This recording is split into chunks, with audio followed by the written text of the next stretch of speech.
Palestine war के बारे में आपको पता ही होगा कि किस तरीके से इजराइल और पैलेस्टाइन के टेरिटरीज के बीच में कॉन्फ्लिक्ट चल रहे हैं।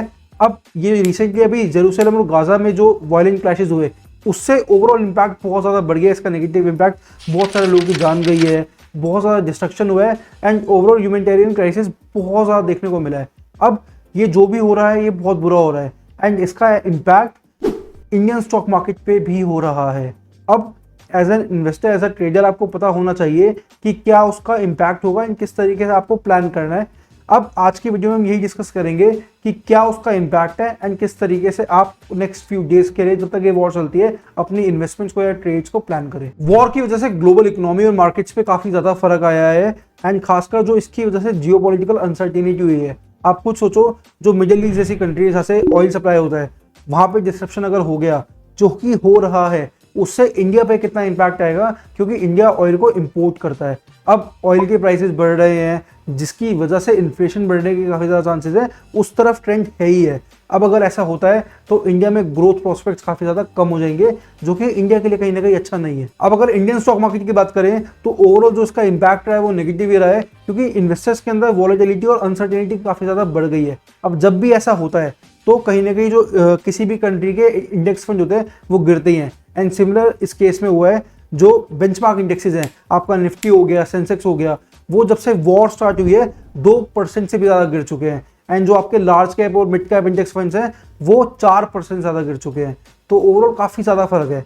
अब मैं आपको एक एक करके बताऊँ कि कौन से सेक्टर में किस तरीके से कितना इम्पैक्ट आया है। सबसे पहला फार्मा सेक्टर। इंडिया की बहुत सारी ऐसी फार्मास्यूटिकल कंपनीज हैं जिनका इजराइल से डायरेक्ट एक्सपोजर है, सिग्निफिकेंट एक्सपोजर है। अब वो या किसी सब्सिडरी के थ्रू है, वो किसी ज्वाइंट वेंचर के थ्रू है, अलग अलग तरीके से है एंड बहुत सारी कंपनीज हैं। डॉक्टर रेड्डीज हो गई, ल्यूपिन हो गई, टोरेंट फार्मा हो गई, सन फार्मा हो गई। इजराइल की एक कंपनी है टारो फार्मास्यूटिकल्स, उसके अंदर भी सन फार्मा की इन्वेस्टमेंट है। तो अब अगर सिंपल सी बात है ना कि कोई भी कंपनी अगर इजराइल के अंदर वॉर चल रही है और उस कंपनी के ऑपरेशंस फॉल्ट होते हैं कुछ टाइम के लिए या परमानेंटली या कुछ भी होता है, तो जो जिस भी कंपनी ने उसके अंदर इन्वेस्ट कर रखा है उसको तो एक नेगेटिव इंपैक्ट देखने को मिलेगा ना। तो अगर इंडियन फार्मास्यूटिकल कंपनीज उन कंपनीज के अंदर इन्वेस्टेड हैं या उनके कोई ऑपरेशन वहां पे चल रहे हैं, वो हॉल्ट होंगे तो उससे इंडियन फार्मास्यूटिकल कंपनीज को नेगेटिव इंपैक्ट देखने को मिल सकता है। तो अब आप इस तरीके से प्लान कर सकते हो कि ओके ये कंपनीज उनके अंदर इन्वेस्टेड है एंड देयर आर चांसेस कि इनका एक नेगेटिव इंपैक्ट हमें देखने को मिल सकता है एंड आप उसके हिसाब से अपने ट्रेड्स या इन्वेस्टमेंट्स प्लान कर सकते हो। सेकंड है आईटी सेक्टर।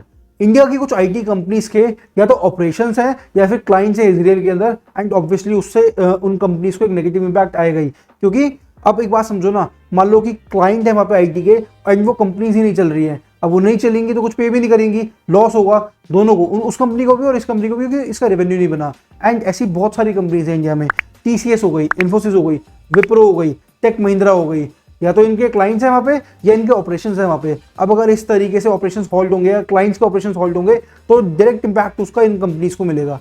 तो एक नेगेटिव इंपैक्ट यहाँ पे भी है। थर्ड हो गया मेटल्स।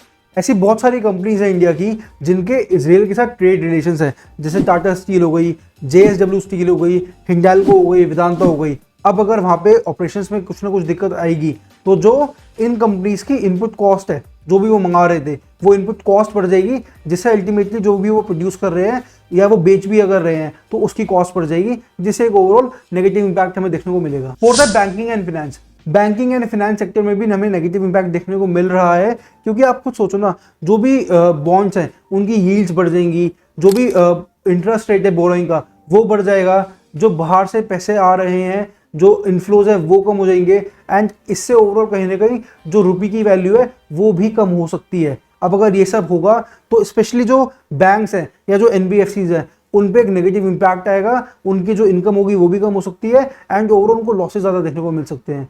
तो ये 4 ऐसे सेक्टर्स हैं जिन पे डायरेक्ट इंपैक्ट है, जिन पे सबसे ज़्यादा इंपैक्ट है, लेकिन कहीं ना कहीं हर एक सेक्टर में, हर एक कंपनी में इस वॉर से इंपैक्ट हो ही रहा है एंड अगर ये बढ़ती है तो वो नेगेटिव इंपैक्ट और ज़्यादा बढ़ने के चांसेस बहुत है। बट अगर मैं बात करूँ कि जितनी मैंने रिपोर्ट्स पढ़ी हैं उसमें यही है कि इसका इंडिया पे जितना मतलब बाकी दुनिया पे इम्पैक्ट हो रहा है उतना इम्पैक्ट इंडिया पे नहीं आएगा एंड जो एक्सपर्ट्स हैं वो यही बोल रहे हैं कि आपको इस टाइम पे जो भी डिप्स आ रहे हैं ना, अब कहीं ना कहीं मार्केट गिर रही है तो डिप्स आ रहे हैं, स्टॉक प्राइसेस काफ़ी कम हो रहे हैं, तो आपको इस टाइम पे ले लेना चाहिए, ये बहुत सारे एक्सपर्ट्स कह रहे हैं। बट फिर भी मैं ये कहूँगा कि आप अपनी रिसर्च करो, is all I am suggesting. लेकिन हाँ ये है कि क्योंकि ये वॉर थोड़ी सी दिख रही है कि हाँ बहुत लंबी नहीं खींचेगी, एंड इंडिया पे इसका इतना ज़्यादा इम्पैक्ट नहीं है, तो आप इन डिप्स का फायदा उठा सकते हो अभी लेकर, चाहे आपको बाद में बेचना है या आपको लॉन्ग टर्म इन्वेस्ट करना है, ये आपके ऊपर है। लेकिन हाँ, ये ज़्यादा लंबी सस्टेन शायद ना हो, आप अपनी रिसर्च करो, लेकिन अगर आपको रिसर्च करके दिखता है तो आई सजेस्ट कि आप डिप्स ले सकते हो।